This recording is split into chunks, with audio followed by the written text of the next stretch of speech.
It's a big week for us. This week we find out what our small group advisories are, and we're going to figure it out on Wednesday when it's released after school. And then we're going to find those people. They'll have signs up with their names on them on the blacktop so that we can have a virtue ceremony in the rec center and then go to advisory. So it's a big week. It'll be a little strange and we'll navigate it together. And so I'm putting out the announcements in advance so that you know that this is going to happen. Also, this gives me a chance to say that on Wednesday, IVA volleyball and flag football are going to be playing at Lindberg at 4:30. So Wednesday is going to be a big day for us. I want to also celebrate that we finished September. It's like gone from the announcements, and November is here. I'm not showing a lot of it, but you can see that there are some holidays coming up in November. We are not far away from it. What you should know that this week, Thursday, is small group advisories, and we'll do virtue ceremony, block 4, 5, 6 classes, and then Friday is crazy sock day. I have this out of order if you notice down below, but next Tuesday our 7th graders are going on a field trip to the Dominguez Gap and LA River. A couple people still need their field trip slips filled out. Also on Friday, like I'm going back in time now, this Friday, the For Real popsicles are going out to the grade level that has had the most families donate to the annual family fund. Looking further in October, there's a POW night, Math Parent Academy, and then the dance, and then there's a Halloween and things like that. I do want to give a really serious update to our community.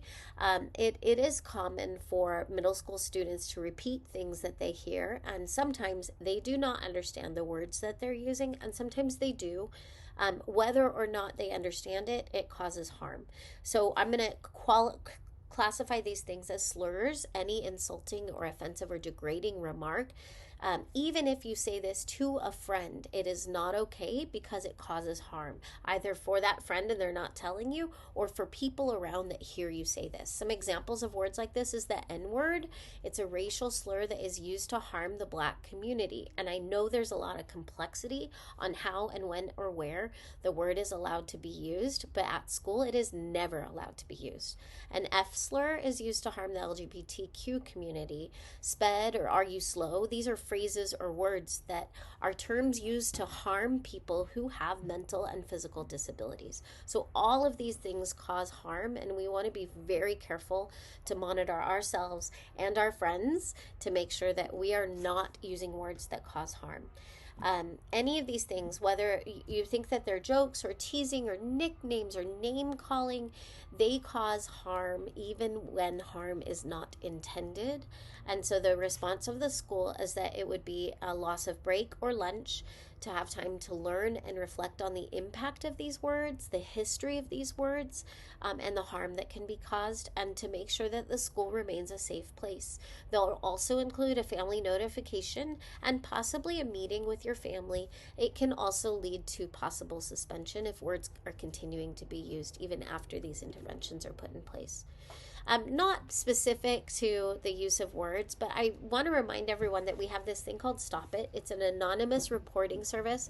I've posted it in the announcements again as a material. So if ever there is a time when something is happening and you don't feel like you could go and report it directly to an adult, or it's the weekend, and you're just like, I do have to tell somebody about this, there is an app and a website where you can report, and we just ask that you give enough information so that we can follow up. Okay. That's all the business, and now the celebrations. The annual family fund has gone very well. I just want to celebrate that we have more than 150 of our families that have donated. That is more than half of the school's families have donated, so thank you. It means that we're going to have a full school moment of Otter Pops. We thought we would bundle it together so that when advisories are released on Wednesday after school and everyone's like standing at the lunchroom doors figuring out who's in your advisory group, you also get to celebrate by eating an Otter Pop. And it says Thursday end of the day. That's wrong. It's Wednesday, end of the day. But then real fancy popsicles are going to, like the ones that are normally $3, are going to whatever grade level by Friday has the most donations. And we are head to head. Sixth graders and seventh graders. Actually, the eighth graders have the most opportunity to gain because I think there are people that just didn't see it. But sixth and seventh graders, it's between two families donating. So if you haven't donated, donate. You'll earn your whole grade level a real fancy popsicle. And then just a reminder again, we're going to be celebrating attendance in October, and 158 students have perfect attendance in September. And we're going to continue with raffle prizes and Otter Pops. So raffle prize off this cute little otter for perfect attendance in October. Remember to do independent studies, and then Otter Pops for any person who has perfect attendance. We have 10 clubs and we're looking for more. I saw a proposal come in, Harlow. I'm very excited about that.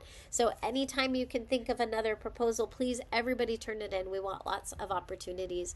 And I hope that you know these clubs are open to you and that you're welcome to go. So Miss Liz will be going out for a little bit at the end of October through the end of December, I think it is, or maybe it's January. And so we're seeking a part-time temporary lunch coordinator. So if there's anyone that you know, friends or family, that is available and interested and would have really a fun time working on the campus just for a couple months, please let them know, because we really love our staff and want to bring others. Okay, big news, big news. We have free breakdancing classes that are going to be October 9th. That is next week through January 29th. So that is on Wednesdays, and you have to register to sign up for it. I think it's only 22 people that get to do it. So it's like first come, first serve. Actually, no, you register and we will do a lottery just to make sure that everybody gets in. But this is so cool. And the We Break Dance group is coming to the Virtue Ceremony, so we get to see some dancing. And then Lost and Found, I hope you got your Lost and Found. I liked some of the stuff that was out there. And then one last thing, the pumpkin ball is coming up at the end of the month. I'm really excited about that.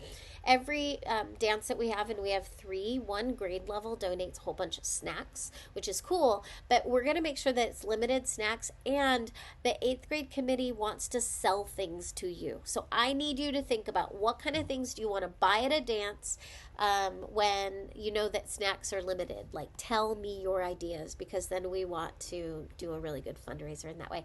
That is it. Although the final word of these announcements, I'm going to hand over to Miss Bauer, who's been here all along. Miss Bauer? Hi. I want to say have a skibbity day, guys. Bye. Everyone says skibbity. Okay, guys, have a good day.